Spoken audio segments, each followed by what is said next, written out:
नीचे करो यार, नीचे करो। पीछे रहो थोड़ा, पीछे लगा, पीछे रहो सर, सामने सर, सामने से सामने।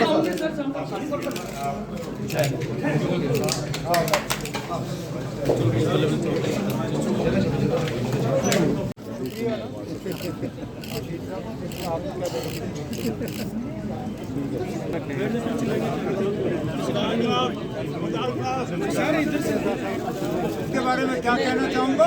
मीडिया दफ्तर का इनॉग्रेशन किया, उसके बाद मैं अपने साथियों से यहाँ मिलने आया हूँ। लगातार 7-8 दिन पीर पंजाल के दौरे के बाद मैं अपने यहाँ जो जम्मू शहर के मेरे साथी हैं उनके साथ 5-7 मिनट गुजारने आया हूँ, और कोई मकसद नहीं था। जहाँ तक कश्मीर की टारगेटेड किलिंग्स की आपने बात की, बड़ा अफसोस होता है। अफसोस इसलिए कि बेगुनाह लोग जो है इस तरह लगातार एक के बाद एक मारे जा रहे हैं। और अगर आप देखें तो माइनॉरिटीज़ की किलिंग्स हो रही हैं, पुलिस में जो काम करने वाले हैं उनकी किलिंग्स हो रही हैं, सिविलियंस जो हैं चाहे क्रॉस फायर में या टारगेटेड किलिंग्स के ज़रिए उनकी मौत हो रही है।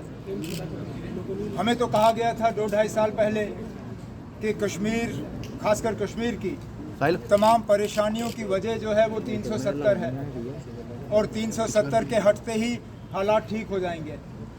हमें ये कहा गया था कि 370 ही वजह है कि कश्मीर में कुछ लोग जो है अलाइदगी सोच रखने वाले हैं, और अगर ये हट गया तो ना यहाँ बंदूक रहेगी, ना अलाइदगी सोच रखने वाले लोग जो है वो सोच रखेंगे।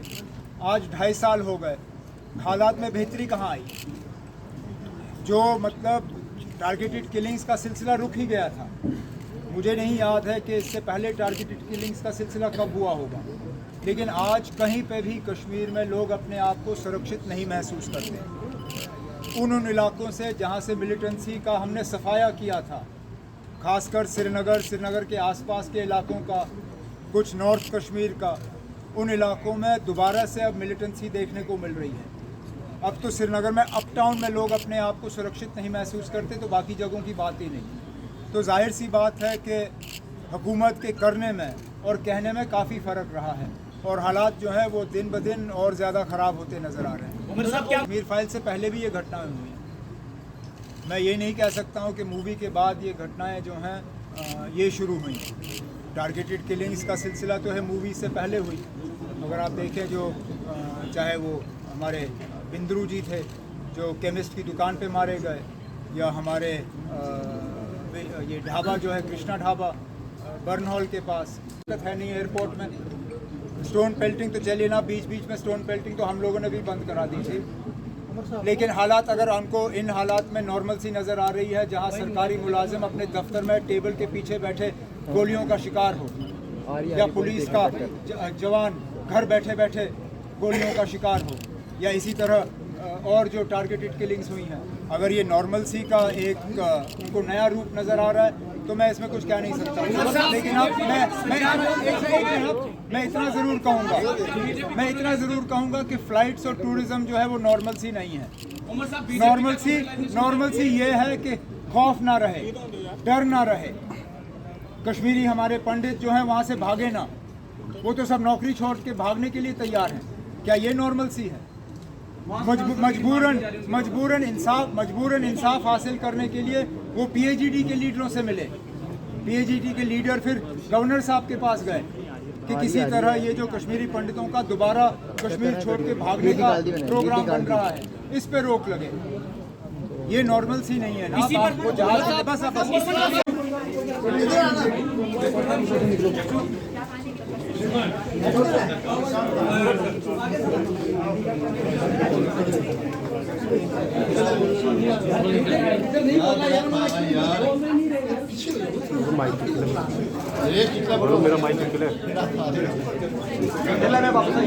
उनके जो मालिक हैं उनकी किलिंग, उनके ऊपर जो टारगेट हमला हुआ तो वो पिक्चर से पहले हुआ।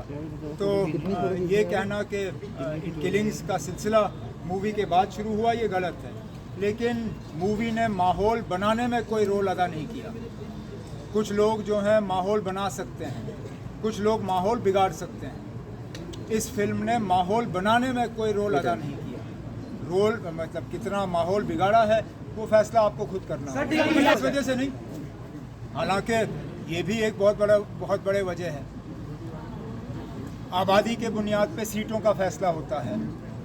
या तो वो इंतज़ार करते अभी के सेंसस का, 2020 के सेंसस का, और फिर आबादी देख के सीटों का बंटवारा करते, लेकिन उन्होंने 2010 का सेंसस लिया।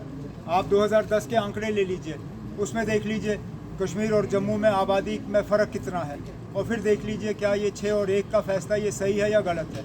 लेकिन वो छोड़ दीजिए, उसके बाद फिर जिस तरह इन्होंने सीटों का की जो है डिमार्केशन की है, जिस तरह इन्होंने इलाकों को काटा है और जोड़ा है, इसमें ना सीधा जो है एक पार्टी को और कश्मीर में उनके कुछ सहयोगी दल जो हैं उनको फ़ायदा पहुंचाने के लिए किया है।